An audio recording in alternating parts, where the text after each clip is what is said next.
रामप्यारी सुबह से परेशान घूम रही है। आजकल उसके पति की दूध जलेबी की दुकान ठप पड़ी है। वहीं पीपल के नीचे रामू की दुकान के लड्डू ज्यादा बिकने लगे हैं। लोग अब इधर का रुख कम ही करते हैं। दुलारी की परेशानी थोड़ी अलग है। उसका बेरोजगार शराबी पति और झगड़ालू सास उसकी सारी कमाई हड़प जाते हैं। बदले में मिलती हैं उसे सिर्फ गालियां। बड़ी बड़ी कोठियों में उसे कुछ रुपए ऊपरी काम के भी मिल जाते हैं, जिसे वह घर वालों की नजर में आने नहीं देती और छिप कर अपने शौक पूरे करती है। उसका बड़ा मन होता है कि मेम साहब की तरह वह भी ब्यूटी पार्लर से सज कर आए। श्यामा 27 साल की गठीले बदन की लड़की है। छोटे भाई बहनों को पालने का जिम्मा उसी के कंधे पर है। माँ टीबी की मरीज हैं। श्यामा का अपने पड़ोसी ननकू के साथ जिस्मानी रिश्ता बना हुआ है, मगर एक डर भी है कि उसका भेद ननकू की बीवी पर खुल गया तब क्या होगा। वह एक अजीब से तनाव में रहती है। प्रेमा के सिर पर हीरोइन बनने का भूत सवार है। वह अपनी सारी कमाई सजने संवरने में लगा देती है, फिर भले ही अपनी माँ से खूब मार खाती रहे। उसके पिता की पंचर की दुकान है, जिससे दाल रोटी चल जाती है, मगर प्रेमा के शौक पूरे नहीं हो सकते। इसी के चलते उसने स्कूल में आया का काम पकड़ रखा है। इस छोटी सी बस्ती में ज्यादातर मजदूर, मिस्त्री और घरेलू कामगारों के परिवार हैं। शहर के इस बाहरी इलाके में सरकारी फ्लैट भी कम आमदनी वाले तबके के लोगों को मुहैया कराए गए हैं। उन्हीं के साथ लगी हुई जमीन पर गैरकानूनी कब्जा कर झुग्गी झोपड़ियां भी बड़ी तादाद में बन गई हैं। यहाँ चारों तरफ हमेशा चिल्लपांव मची रहती है। कभी सरकारी नल पर पानी का झगड़ा, कभी बच्चों की सिरफुटौव्वल, तो कभी नाजायज रिश्तों की सच्ची झूठी घटना पर औरत मर्द की मारपीट का तमाशा चलता रहता है। सभी लोगों का यही मनोरंजन का साधन है। क्या सोच रही हो तुम? जरा इधर टेलीविजन तो देखो। आजकल कई जगह औरतों की चोटियां कट रही हैं। लगता है किसी भूत प्रेत का साया है। तुम जरा सब औरतों को सावधान कर दो कि सभी अपने घर के बाहर नींबू मिर्च, नीम की पत्तियां टांग दें। खिलावन टेलीविजन पर आंखें गड़ाए हुए रामप्यारी से बोला। यह सब छोड़ो और अपने फायदे की सोचो। हमें क्या फायदा हो सकता है? रामप्यारी ने पूछा।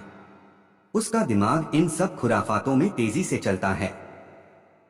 देखो, इस बस्ती में कोई नीम का पेड़ तो है नहीं। मैं पहले पास के गांव से नीम की टहनियां लेकर आता हूँ। तब तक तुम 20 से 25 नींबू मिर्च की माला बनाओ। हम नीम की टहनी के साथ ये मालाएं बेचकर कुछ कमाई कर लेंगे। अच्छा रुको, अभी किसी से कुछ मत कहना। जब तक खिलावन बस्ती में लौटा, हाहाकार मच चुका था। वह सीधे अपने घर भागा तो देखा कि रामप्यारी ने नींबू मिर्च की मालाओं का ढेर बना रखा है। खिलावन ने नीम की छोटी छोटी टहनियों से भरा झोला पटकते हुए कहा, तुम यहाँ पर बैठी हो, पता भी है कि बाहर क्या चल रहा है। तुम बिल्कुल भी चिंता मत करो। अब फटाफट नीम की टहनियों को अलग कर नींबू मिर्च की माला के साथ बांधते जाओ और एक अपने दरवाजे पर टांग दो और बाकी दुकान पर रखो। और हाँ, जलेबी का सामान भी दोगुना तैयार करना पड़ेगा कल से। रामप्यारी इत्मीनान से बोली। तुम्हें तो कुछ पता नहीं है, बाहर टेलीविजन वाले, पुलिस वाले सब जमा हैं। पता नहीं क्या चल रहा है उधर और तुम्हें जलेबी बनाने की पड़ी है। खिलावन घबरा कर बोला। तुम चिंता मत करो, यहाँ भी चोटी कट गई है रधिया की। अरे वही जो पिछली गली में रहती है। क्या तुम्हें डर नहीं लग रहा है? तुम्हारी चोटी भी कट सकती है। अब क्या करें? चुप रहो, उसकी चोटी तो मैंने ही काटी है और वह कालू ओझ है न, उससे मिलकर भी आ गई हूँ। मैंने सारी बातें तय कर ली हैं। रामप्यारी ने कहा। तुमने क्यों काटी? क्या तुझ पर भी भूत चढ़ गया था? खिलावन बोला। जब चोटी कटेगी तभी तो ये लोग नींबू मिर्च की माला लेने दौड़ेंगे। तुझे तो पता ही है कि रधिया को तो वैसे भी जब तक चक्कर आते रहते हैं। अभी जब मैं थोड़ी देर पहले दुकान पर लहसुन लेने गई थी तो उसका दरवाजा खुला देख अंदर चली गई। घर के अंदर वह बेहोश पड़ी थी। मैंने भी आप देखा नताब उसके बाल काट कर चलती बनी।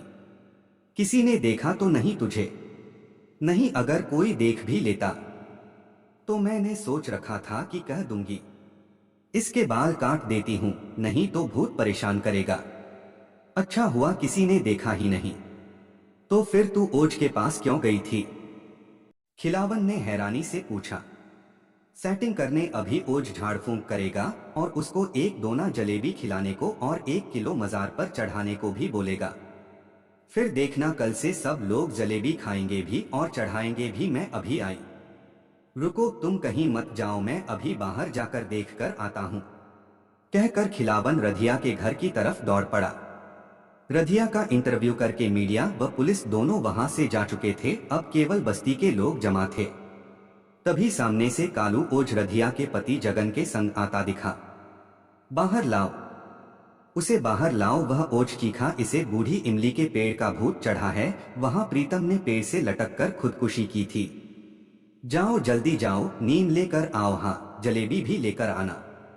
प्रीतम जलेबी बहुत खाता था। जो जलेबी खाएगा उसके सिर से भूत खुश होकर उतर जाएगा और जो भी नीम दरवाजे पर लगाएगा वहां पर भूत फटकने न पाएगा। ओझ ने सामने खड़ी रधिया पर मोरपंखी फेरते हुए कहा।